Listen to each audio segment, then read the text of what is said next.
Hello everyone, Mike Arnold here, co-founder of Pat Trading Partners along with Bob Iacchino. Sell off in Tesla today. Remember they put out earnings yesterday. We did spike up to our 1705 level and reverse down.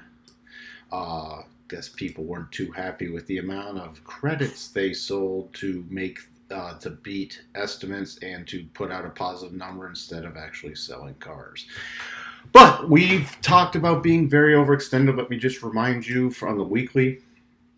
Okay, remember how far away, we've talked about this, pulled way too far away from the rotation zone. So this could easily return to the 1250 level, to the weekly rotation zone without it being a shock at all. Just keep that in mind as you're moving forward with your positions and stops. Today, trading down, just going through the bottom of the rotation zone, coming up with this little support area right here with the prior candles. Let me mark off, because I'm going to be watching this key open tomorrow. If I can get anything to work, that is, there we go. All right, so see closing within the rotation zone. So now we're going to watch to see if it does rotate back up.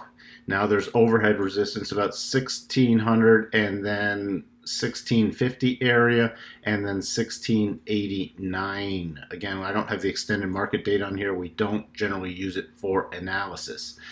Tomorrow, if we start trading lower, we're going to be watching for a close about below 1,475.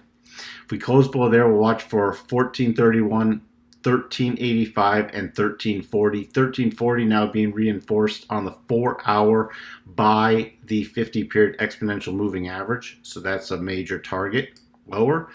Looking at the daily bottom of the rotation zone lining up with this 1385. So I'd pay attention really to this 1385 first, because you have now a cluster between the daily rotation zone and the Gann projection level. We did close in the daily rotation zone, which generally leads to bigger pullbacks. Not all the time. That's why we're going to have to watch to see if we do rotate back up tomorrow. But if we continue lower, then I'm going to be focused on this 1385 level, definitely. So we have for you on Tesla, and we'll talk to everyone soon. Bye for now.